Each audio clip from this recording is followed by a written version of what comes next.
अग्रसर गुजरात, यह जो कार्यक्रम है इसका संबंध है, इसकी भी एक एक्रोनिम बनाया है, एक शॉर्ट फॉर्म है और एक उसका लार्जर पर्सपेक्टिव है। ए फॉर आवास, प्रधानमंत्री आवास योजना के माध्यम से जिस प्रकार गुजरात को 11 लाख घर मिले हैं, यह अपने आप में एक इतिहास है। ठीक उसी प्रकार जी से गिफ्ट सिटी, मैं खुद गिफ्ट सिटी में बैठा हुआ हूँ और निवेश में गांधीनगर में गिफ्ट सिटी के माध्यम से अंतर्राष्ट्रीय इंटरनेशनल इन्वेस्टमेंट जो आया है, वह अपने आप में पूरे विश्व के लिए एक नया कीर्तिमान स्थापित करता है। और अगर गिफ्ट सिटी बनती है तो आर से रोजगार भी बनता है, आर से रोजगार अर्थात एम्प्लॉयमेंट भी होता है, और ई से इलेक्ट्रिसिटी। मुझे याद है कि जब हम पेपर में पढ़ते थे ज्योति ग्राम योजना के विषय में, उस समय हमने सोचा नहीं था कि भविष्य में जब प्रधानमंत्री नरेंद्र मोदी गुजरात के मुख्यमंत्री के बाद प्रधानमंत्री बनेंगे तो इसी ग्राम ज्योति के रास्ते चलते हुए वो समग्र भारत में विद्युतीकरण का एक नया कीर्तिमान स्थापित करेंगे, एक नई क्रांति लेकर आएंगे। तो गुजरात हिंदुस्तान का वो पहला राज्य बना जहां ग्राम ज्योति के माध्यम से प्रत्येक गांव को विद्युत पहुंचाया गया, इलेक्ट्रीफाई किया गया। और अगर ई से इलेक्ट्रिसिटी है तो एस से शिक्षा है।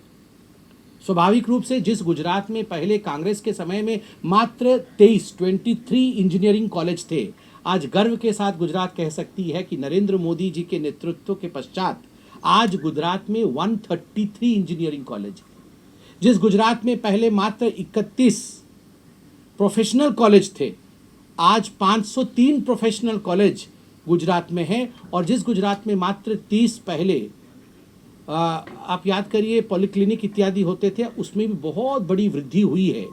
यह अपने आप में गुजरात की एक गाथा। मैं एक डॉक्टर हूँ, मुझे याद है कांग्रेस के समय में मात्र 1200 कुछ मेडिकल सीट होती थी, आज 5700 मेडिकल सीट गुजरात के अंदर मौजूद है। तो ये शिक्षा की गाथा को अनवरत अग्रसर गुजरात कहता है।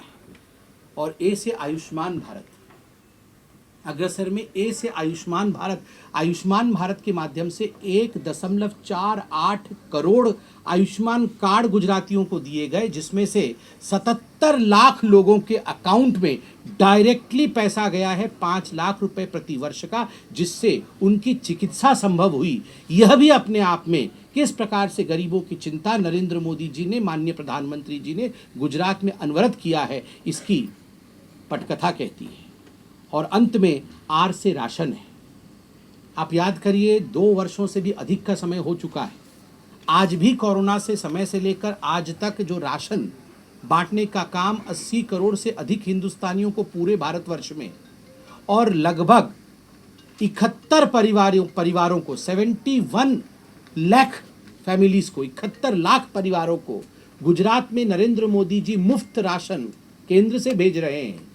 और अगर संख्या में देखी जाए तो मोटा मोटी 4 करोड़ व्यक्तियों तक ये राशन अभी तक दिया जा रहा है। यह अपने आप में दिखाता है कि गुजरात के लिए नरेंद्र मोदी जी के हृदय में किस प्रकार की भावना है।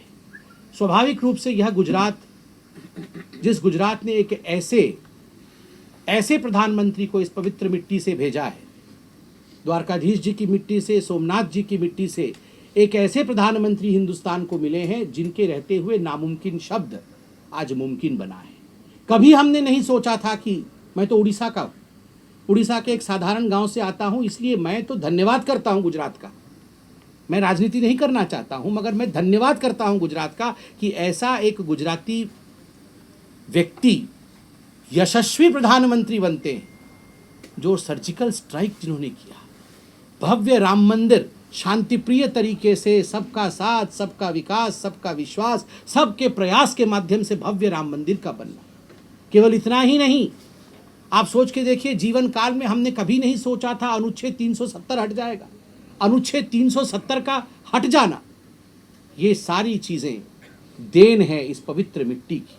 और मैं इस पवित्र मिट्टी को नमन करते हुए गुजरात की इस गाथा को याद दिलाना चाहता हूं कि आज अगर 100% टैप्ड वाटर कनेक्शन हर घर नल योजना गुजरात में पहुंचा है तो ये गुजरात के लिए गर्व का विषय है। 36 लाख महिलाओं को अगर गुजरात में गैस सिलेंडर मिलता है, एलपीजी का सिलेंडर उज्ज्वला योजना के माध्यम से मिलता है, तो ये एक बहुत बड़ी कहानी है। अगर 80 रूट्स में उड़ान के माध्यम से जहाज चलते हैं। राजकोट में आज एक इंटरनेशनल एयरपोर्ट तैयारी में है। राजकोट में एक एम्स 1208 करोड़ रुपए की लागत से आगे बढ़ रहा है। 300 जन औषधि केंद्र पूरे गुजरात के अंदर है। गुजरात में मोडेरा के विषय में नरेंद्र मोदी जी ने सोलार प्लांट का जिक्र करते हुए कैसे पूरे विश्व का एक पहला सोलार विलेज बना है मोडेरा, यह अपने आप में गुजरात को कीर्तिमान स्थापित करता है। जहां तक गुजरात के कीर्तिमान का विषय है, इस कीर्तिमान के विषय में जितना कहा जाए उतना कम है। 800 करोड़ रुपए जो लैक्टेटिंग एंड प्रेग्नेंट महिलाएं हैं, जो गर्भवती महिलाएं हैं, उन महिलाओं के लिए 800, उन बहनों के लिए, उन माताओं के लिए 800 करोड़ रुपए इस बजट में, ताकि उनको हम प्रोटीन से भरपूर डाइट, तुअर दाल, चना का दाल और एडिबल ऑयल, यह उनके घरों तक पहुंचाया जा सके। इसकी चिंता नरेंद्र मोदी जी ने, इसकी चिंता गुजरात की भारतीय जनता पार्टी की सरकार ने किया है। मैं सिर्फ इतना कहना चाहता हूं कि एक तरफ विश्वास खड़ा है, एक तरफ एक इस प्रकार का वातावरण खड़ा है जिस वातावरण ने 27 वर्षों तक अनवरत गुजरात को विकास दिया है, अनवरत आपके साथ मिलकर के आपको ये बोध दिया है कि यह गुजरात मेरा है, मैंने इस गुजरात को बनाया है।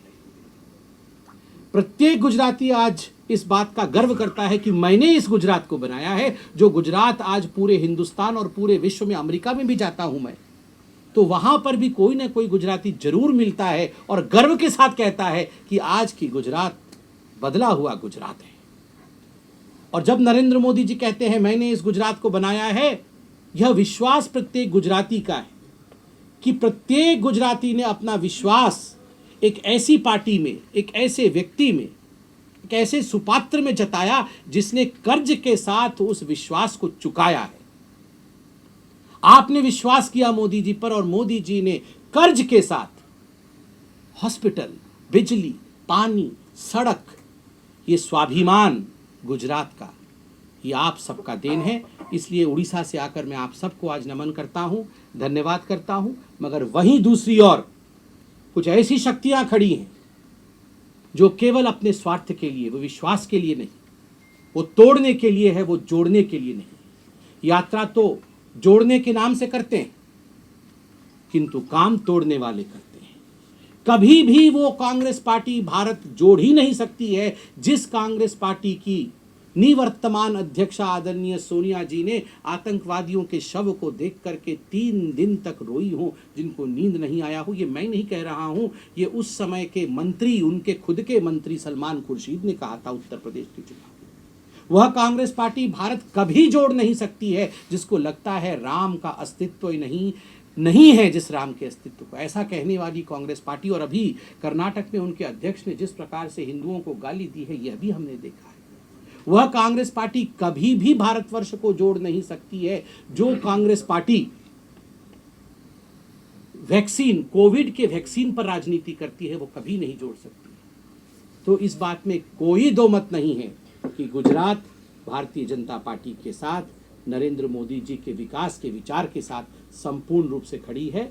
और इतना ही कह के मैं अपने वक्तव्य को समाप्त करूंगा। और चूंकि ये बाइट था, ये आदान प्रदान का विषय नहीं है। जो भी प्रश्न उत्तर इत्यादि मैंने सभी प्रश्नों का बहुत ही विस्तार से जानकारी अपने कार्यक्रम में दिया है, वहाँ भी आप लोग मौजूद थे। बहुत बहुत धन्यवाद, आप सबका बहुत बहुत आभार कि आपने सुना।